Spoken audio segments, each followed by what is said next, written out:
ભાગ 1 હનુમાનજીનું લંકા તરફ પ્રસ્થાન। જાંબવંતજી હનુમાનજીને તેમની અપરંપાર શક્તિનું સ્મરણ કરાવે છે। ત્યારબાદ હનુમાનજી શ્રીરામનું સ્મરણ કરીને વિશાળ સ્વરૂપ ધારણ કરે છે અને એક જ છલાંગમાં સમુદ્ર પાર કરવા નીકળે છે। માર્ગમાં 3 મુખ્ય પરીક્ષાઓ આવે છે।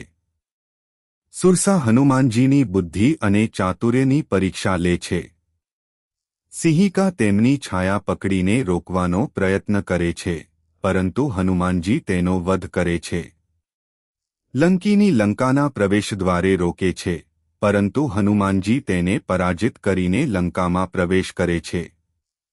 આ ભાગનો સંદેશ: ભગવાનનું સ્મરણ કરીને શરૂ કરેલું કાર્ય સફળ થાય છે। બળ સાથે બુદ્ધિ અને વિનમ્રતા પણ એટલી જ જરૂરી છે। ભક્તિથી અશક્ય કાર્ય પણ શક્ય બને છે। સુંદરકાંડ ભાગ 2 અશોકવાટિકામાં માતા સીતાજીના દર્શન।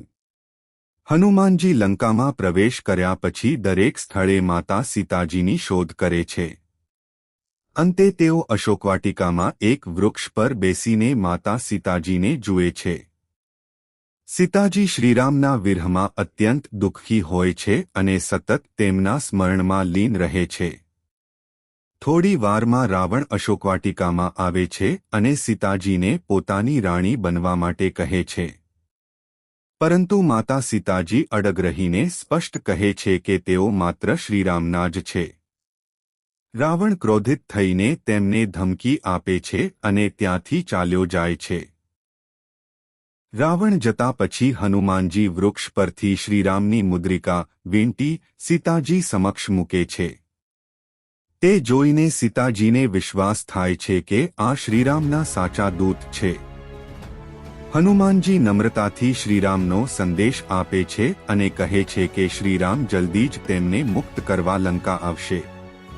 સીતાજીના હૃદયમાં ફરી આશા અને હિંમત જાગે છે। વિદાય સમયે માતા સીતાજી પોતાની ચૂડામણી હનુમાનજીને આપે છે, જેથી તે શ્રીરામને તેમની યાદ અને વિશ્વાસનું પ્રતીક તરીકે પહોંચાડી શકે।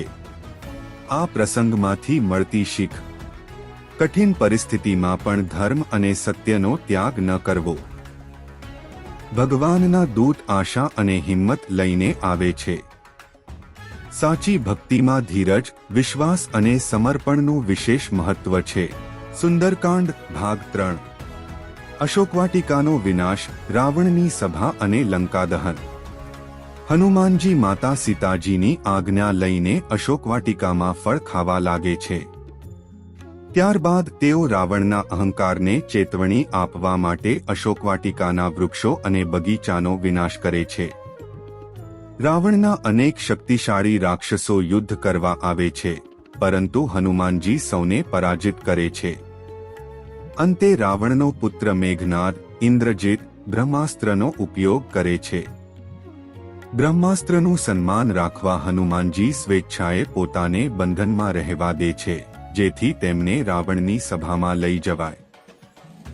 રાવણની સભામાં હનુમાનજી નિર્ભયતાથી કહે છે, હે રાવણ, શ્રીરામ સર્વશક્તિમાન છે। માતા સીતાજીને સન્માનપૂર્વક પરત આપો, તેમાં જ તમારું અને લંકાનું કલ્યાણ છે। પરંતુ રાવણ અહંકારમાં આ સલાહ સ્વીકારતો નથી।